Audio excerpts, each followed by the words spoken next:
So let's look at a quick example, right? Not an example. Let's talk about what happens after the assent withdrawal happens. So we present something to the client, assent withdrawal happens, we back off. What comes next? Well, when we have assent withdrawal, we have to analyze why. We have to examine whether things are too aversive or whether the reinforcers are not worth it.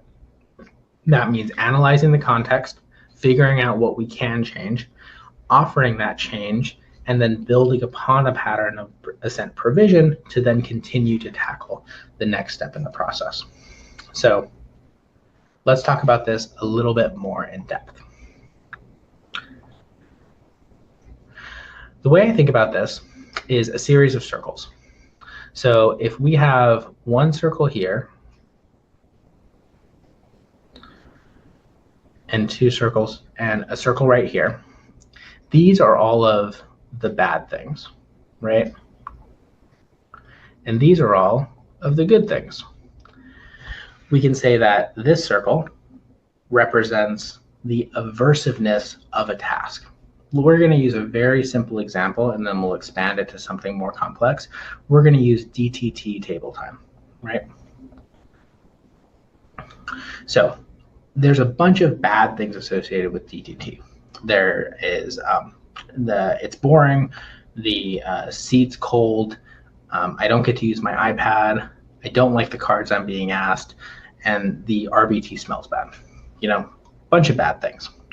And then there's some good things. The good thing is after 10 correct answers, I get 15 minutes of tablet time.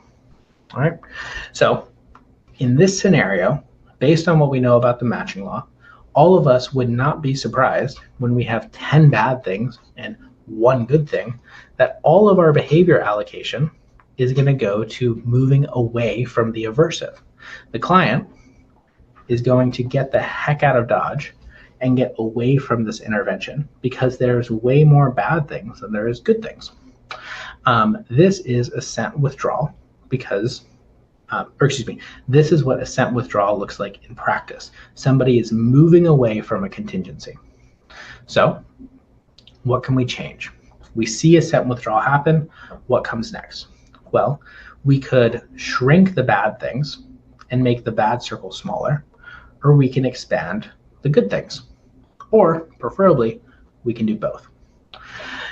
I want to take one short second to talk about not always reducing the amount of bad things in the environment. When I was first learning about assent, I remember I was telling my wife about it. I was talking to her, I was like, there's this new thing that I'm learning about, and this is how it's changing the way I practice, and I think it's really cool. And she's like, okay, so does that mean that you're just gonna stop assenting to the laundry? I remember she said those exact words. And my wife, she has a master's in special ed. She knows her stuff. We talk about ABA all the time. I joke that at this point, you know, she's a pseudo BCBA with how much she's forced to listen to me. And so she hit the nail on the head. She hit the number one, my number one misunderstanding of assent in that moment was that if my goal for my clients is to always take away everything hard and never let them experience any discomfort, would that work if I applied it to my own life? Would the principles of behavior that I'm working on with my clients, can I take that and transfer it to my own parenting? Can I take it and transfer it to my own self-management? And the answer is, of course, no, right? We can't always reduce the bad things in the environment. We can't always make laundry, for example, less boring.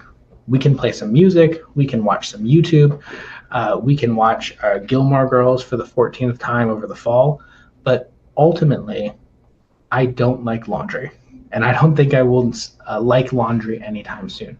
I will always have a bunch of bees associated in my laundry circle.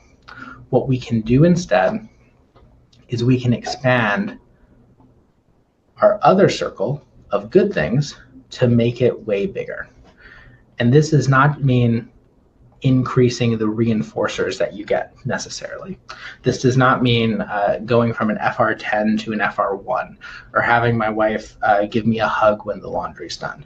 Instead, this means lining up tasks and goals and overall program objectives and the reason why we're doing things to the overall motivations and goals for the client. This changes in the way you present this for a client who is highly verbal vocal to a client who isn't. But I had a client who I was working with who we needed to do, we were doing personal hygiene. They were a 16-year-old. They were highly verbal vocal, complete sentences. They went to gen ed, and they hated personal hygiene. They would not do it. There was way too many bad things associated with it. And other than a couple sensory things, we couldn't really reduce the bad things. The bad things were going to be there. It was going to be annoying. He was a 16-year-old. He didn't want to do it. So what we did instead is we had a conversation about values. We started talking about what he wanted out of this upcoming school year, and we settled on friendships. He wanted more friends. He wanted to talk to more people. He wanted to interact with more people at school. And so what I did is I hooked in friendships with things that we need to do to present ourselves to friends. And that list was a long list of social skills that we practiced, as well as personal hygiene. So we hooked the overall annoying thing that he had to do with the overall value that we were trying to work towards. And look at that, we expanded the good sections, and without reducing the bads, we were able to allocate our responses there in the future. This is where we see the intersection of acceptance and commitment therapy, ACT